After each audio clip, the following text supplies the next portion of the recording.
Welcome back to News and Talk 1380 WLK, the voice of the community. Our special guest, Vernicia Malveaux. Vernicia, welcome to News and Talk 1380 WLK. Thank you very much. How are you? I'm doing great. Best day of my life. Almost can't stand it. Really, really. A new Black America. Yes, a new Black America. Tell us about it. What it's all about. Well, this is a self-help book about overcoming the social ills of Black America. So, basically, what we're talking about today, you know, just the things that we all complain about between African Americans, how we treat each other, whether it be attitude problems, women not getting along, men not treating women right, women having attitude problems, just about every stereotypical issue that we have in the Black community.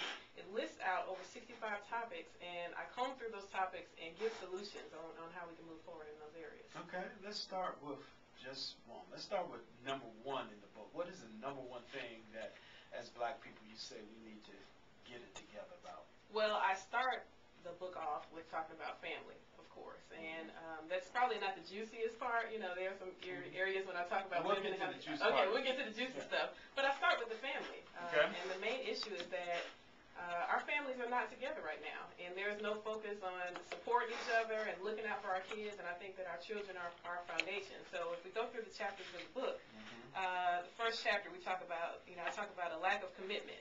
And that's basically in our relationships, we don't focus on commitment. We just jump from person to person. And there's no stability and no foundation. And I think that just permeates throughout the Black community. And it's chaos. And I go through everything from, child abuse and how we overlook child abuse. And we laugh about it. A lot of us talk about how we got beat with the shoe and the switch. And yeah, that's not child abuse. You didn't get I didn't get the memo. Hold on now. Well, what I'm saying, what I child abuse. What do you mean? You see these badass children out here? You say so. Just give us your take on it. Really? I'll give you my take on it. I think that you believe in timeout. I believe that go you have to your to corner, little Johnny. Little Johnny just set the house on fire. No. But go sit down in the corner for timeout. Don't put me into that I'm box. just asking. What I'm saying is that I think that we should have different types of child management based on the child's personality. It shouldn't just be across the board, you got 6 kids, slap everybody in the head because you had a bad day. And I talk about some other ways that you can, manage your children and raise your children. But honestly, when I talk about child abuse, I talk about specific issues like how to identify, if the child is being abused, if the child is being neglected, sexual abuse, a lot of the things that are taboo in the Black community. Right. There's a lot of things that happen to us that we don't even discuss amongst ourselves, and it's just overlooked. You have a lot of hurt and damaged people walking around. So I really outline. So let's jump back to male-female relationship, because obviously before we get to children, we got to navigate this whole male-female relationship thing. And what advice do you give people about how? Because on the front end, it really is about choices. Right. Who you choose to have a baby by, and are you instilling the old values, no sex before marriage, and choose the right one, or where is Vernicia coming from on that issue? I'll tell you something interesting.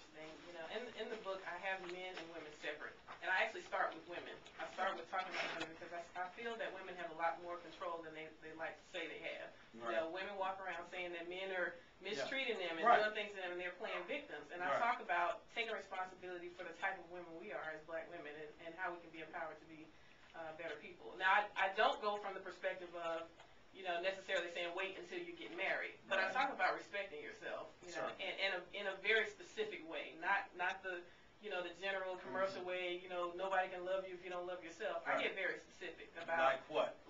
Like investing in yourself and having. Okay, one example is I talk about gold diggers in here, and I talk about how a lot of women think that their looks and their bodies is going to, sustain them the rest of their lives. Right. And I say you need to go out and learn how to do some other things. Invest in yourself because you can easily be traded in. Right. And a lot no. You are going to be. You are going to be traded in. The gravitational pull on the earth going to pull all that stuff down with eventually. Right. That's so we're going to be upgraded. Right. And so I talk about that in very specific terms because a lot of us don't think ahead of time. We're like, okay, we're cute. We got a nice body. We want to be like the person in the videos. And I say, you know what? Go out and learn about wines. Learn how to cook. Learn how to be a homemaker. And there are a lot of people who are like, a lot of the feminists have been upset about some of the things I've said. I'm like, no, you need to learn to be a complete woman. Right. And you have more to offer the world, and you get better choices. So you're talking about cultural refinement in women. Yes. So you know the difference between muscatel and a moscato. Right, absolutely, sure do. You know, and I say that there are a lot of resources. You know, a lot of women have never been exposed to anything, and they say, well, you know, I haven't been in an environment where I've had the opportunity to learn. And that's real. And yes. I am one who firmly believe in etiquette. I think right. that we should teach it, even in schools, that you need to know what fork to eat with. So I believe right. in knowing what wine to order and right. that kind of thing. There's nothing wrong with that. But not even on you know, just a refinement level, just how we value ourselves. I think we put ourselves in a lot of boxes that aren't healthy for us. And we like to point fingers at men, but we don't have ourselves together.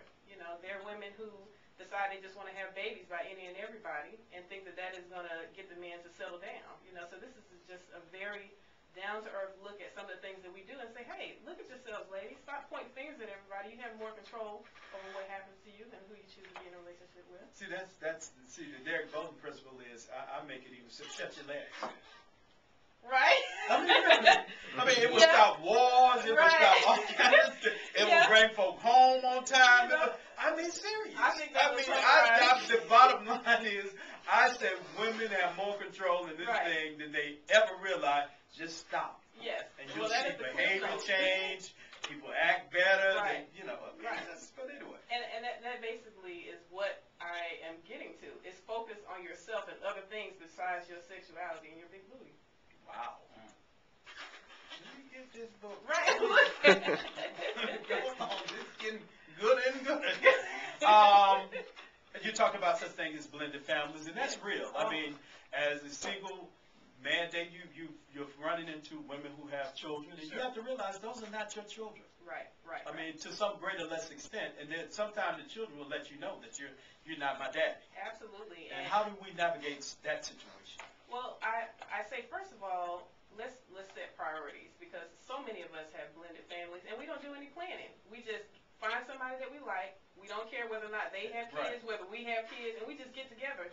And, you know, this was a tough section for me to write because I come from a blended family. Okay. And I remember feeling like I was just lost in the mix. Sorry, Mom. But, you know, I grew up feeling like, you know, I'm different. Where did these kids come from? Right. These kids all mismatched. You know, I don't know what's going on. Right. And so I try to give a perspective of how it feels from the child's perspective in that kind of situation. So first I would say, analyze the situation and see if your kids are a good match. And sometimes you got to say it's not a good situation. You know, I think that adults should stop just focusing on themselves and do what's best for the kids. Wow. 448-922-2703. 448-922-2703. Our special guest is Vernicia Malveaux. She's talking about common sense things that we as a black family ought to be doing. And when we come back, we'll move from relationship to some of the other things that she talks about. She says shallow women. That's what that's all about. Flip on through here. Black men need love too. Oh yeah, we need to come straight at that topic. You tell these sisters that we need love too. You know, we don't need to just be a ATM card. We need to be affirmed. You know, we need to be told, you're a rock, you know what you're doing, you got this. So we'll talk to, if you got any questions about it, give us a call, 448-922-2703. We'll be back in a moment. This is News and Talk 1380 WLK.